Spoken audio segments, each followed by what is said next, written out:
नमस्कार। आज आमी कषा मांसेर स्वादे एचोड़ कारिर रेसिपि आपनादेर संगे शेयर करछि।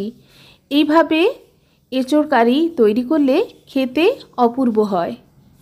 गरम सादा भातेर संगे एई रकम एचोड़ कारी आपनारा सार्व करते पारेन, खेते दुर्दान्त लागे।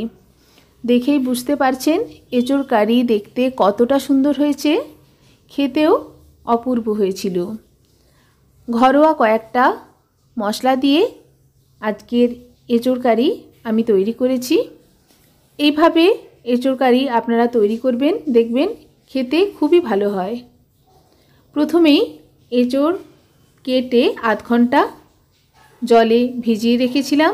এরপর জল থেকে সেপারেট করে নিয়েছি। কড়াইতে 2 গ্লাস জল অ্যাড করে দিয়ে দিচ্ছি কেটে রাখা এঁচোড়। পরিমাণ মতো লবণ ও হলুদ অ্যাড করে আমি এঁচোড়কে সেদ্ধ করে নেব। এঁচোড় সেদ্ধ করার সময় জলের পরিমাণটা একটু বেশি দিয়েছি, কারণ এঁচোড়ের মধ্যে একটা কষা ভাব থাকে।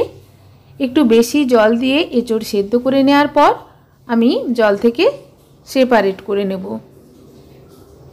দেখুন এঁচোড় সেদ্ধ হয়ে গেছে, প্রায় 90% মতো এঁচোড়কে এখানে আমি সেদ্ধ করে নিয়েছি। অপরদিকে বাটিতে এঁচোড়ে দেওয়ার জন্য আলু কেটে জলে রেখে দিয়েছি, যাতে করে না আলু কালো হয়ে যায়। এরপর কড়াইতে পরিমাণ মতো সরষের তেল অ্যাড করে সামান্য একটু লবণ অ্যাড করে দিয়েছি। এরপর ডুমো করে কেটে রাখা আলু দেওয়ার পর পরিমাণ মতো হলুদ দিয়ে অনবরত নাড়াচাড়া করে গ্যাসের ফ্লেম লোতে রেখে ঢাকা দিয়ে দিচ্ছি। মিনিট 2 পর ঢাকা খুলে আবারও নাড়াচাড়া করে দিয়ে দিচ্ছি ঢাকা। এইভাবে ঢাকা খুলে ও ঢাকা দিয়ে অনবরত নাড়াচাড়া করে দিয়ে আমি আলুকে খুব ভালো করে ভাজা ভাজা করে নেব। এইভাবে রান্না করতে করতে আলু কিন্তু এখানে প্রায় 90% মতো সেদ্ধও করে নেব। দেখেই বুঝতে পারছেন আলু খুব ভালো করে ভাজা হয়ে গেছে এবং 90% মতো সেদ্ধও হয়ে গেছে। প্লেটে তুলে নিয়েছি। আবারও কড়াইতে তেল দিয়ে 2টো তেজপাতা অ্যাড করে দিয়ে দিচ্ছি কেটে রাখা পেঁয়াজ। পরিমাণ মতো লবণ দিয়ে অনবরত নাড়াচাড়া করে পেঁয়াজকে ভেজে নেব। যেহেতু লবণ অ্যাড করা আছে, খুব তাড়াতাড়ি পেঁয়াজ কিন্তু সফট হয়ে আসবে। দেখুন পেঁয়াজ ভাজা হয়ে এসছে। অ্যাড করে দেব বেটে রাখা রসুন আদার পেস্ট। রসুনের পরিমাণটা এখানে বেশি ব্যবহার করেছি। এঁচোড়ের তরকারিতে রসুনের পরিমাণটা একটু বেশি ব্যবহার করলে এঁচোড়ের কারির টেস্টটা কিন্তু খুবই ভালো হয়। রসুন আদার পেস্টকে অনবরত নাড়াচাড়া করে ভেজে নিচ্ছি যতক্ষণ পর্যন্ত না এর কাঁচা গন্ধ চলে যায়। রসুন আদার পেস্ট ভালো করে ভাজা হয়ে গেলে এরপর এখানে টমেটো অ্যাড করে দেব। একটা বড় সাইজের কেটে রাখা টমেটো অ্যাড করে দিচ্ছি। টমেটোকেও কিন্তু অনবরত নাড়াচাড়া করে ভাজা ভাজা করে নেব, যাতে করে টমেটোর মধ্যেকার কাঁচা গন্ধটা চলে যায়। যেহেতু এখানে লবণ অ্যাড করা আছে, টমেটোও কিন্তু খুব তাড়াতাড়ি সফট হয়ে আসবে। দেখুন অনবরত নাড়াচাড়া করে নিচ্ছি। টমেটো অনেকটাই সফট হয়ে এসছে। এরপর এখানে কিছু গুঁড়ো মশলা অ্যাড করব। হাফ চামচ মতো ধনের গুঁড়ো, হাফ চামচ মতো জিরের গুঁড়ো, পরিমাণ মতো হলুদ ও হাফ চামচ মতো কাশ্মীরি রেড চিলি পাউডার। আগে থেকেই জলে গুলে রেডি করে রেখেছিলাম, সেই মশলার পেস্ট অ্যাড করে দিয়ে দিচ্ছি মশলার কাপ ধোয়া জল। অনবরত নাড়াচাড়া করে মশলাকে ভাজা ভাজা করে নিচ্ছি। মশলা ভালো করে ভাজা হয়ে এলে আমি এখানে হাফ কাপ মতো স্মুথ পেস্ট ভাবে তৈরি করে রাখা টক দই অ্যাড করব। ফ্রেশ টক দই অ্যাড করার চেষ্টা করবেন।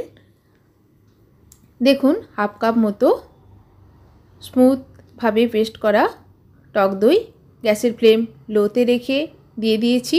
অনবরত নাড়াচাড়া করে নিচ্ছি। এইভাবে অনবরত নাড়াচাড়া করে মশলাকে খুব ভালো করে কষিয়ে নেব। টক দই অ্যাড করার সময় অবশ্যই গ্যাসের ফ্লেম লোতে রাখবেন, তা না হলে কিন্তু টক দই কেটে যাওয়ার সম্ভাবনা থাকে। এইভাবে অনবরত মশলাকে খুব ভালো করে কষিয়ে রান্নাটা করতে হবে। এইভাবে মশলা খুব ভালো করে কষিয়ে যদি রান্নাটা করা হয়, এঁচোড় কারির টেস্টটা কিন্তু দুর্দান্ত হয়। দেখুন মশলা খুব ভালো করে কষানো হয়ে গেছে, দেখেই বুঝতে পারছেন। এরপর এখানে আমি অ্যাড করে দিচ্ছি আগে থেকে সেদ্ধ করে রাখা এঁচোড়। মশলার সঙ্গে এঁচোড়কে খুব ভালো করে কষিয়ে নিতে হবে। দেখুন মশলার সঙ্গে এঁচোড় মিক্স করে দিচ্ছি। ভালো করে মিক্স হয়ে গেলে গ্যাসের ফ্লেম লোতে রেখে ঢাকা দিয়ে দেব মিনিট 3 জন্য। অপরদিকে প্লেটে নিয়ে নিয়েছি এলাচ, লবঙ্গ, দারুচিনি, গোটা গোলমরিচ, এটা বেটে নিচ্ছি। 3 মিনিট পর ঢাকা খুলে নাড়াচাড়া করে দিচ্ছি। এঁচোড়ের মধ্যে মশলার একটা সুন্দর ফ্লেভার ভালো করে ঢুকে গেছে এবং এঁচোড় মশলার সঙ্গে খুব ভালো করে কষানো হয়ে গেছে। দিয়ে দিচ্ছি ভেজে রাখা আলু।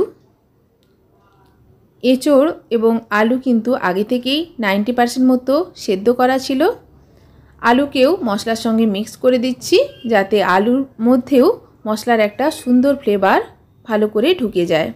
এইভাবে মশলার সঙ্গে এঁচোড় ও আলুকে কষিয়ে নেওয়ার পর দিয়ে দিচ্ছি পরিমাণ মতো জল।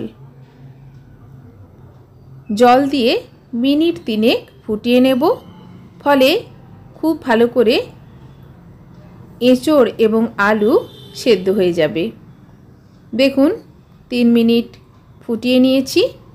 এরপর এখানে অ্যাড করে দেব বেটে রাখা গরম মশলার পেস্ট।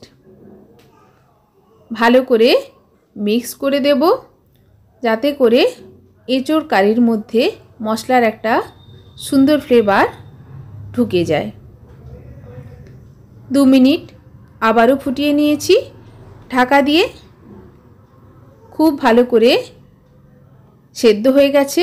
এঁচোড় এবং আলু ওপর থেকে ছড়িয়ে দিচ্ছি 2 আধখানা করা কাঁচা লঙ্কা সুন্দর একটা ফ্রেশ ফ্লেভারের জন্য ও ধনেপাতা। যেহেতু টক দই ও টমেটো অ্যাড করা আছে, স্বাদটা ব্যালেন্স করার জন্য একটু বাটার অ্যাড করছি।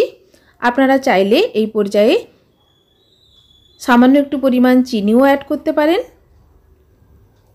দেখুন একেবারে সার্ভ করার জন্য রেডি দুর্দান্ত স্বাদের এঁচোড় কারি।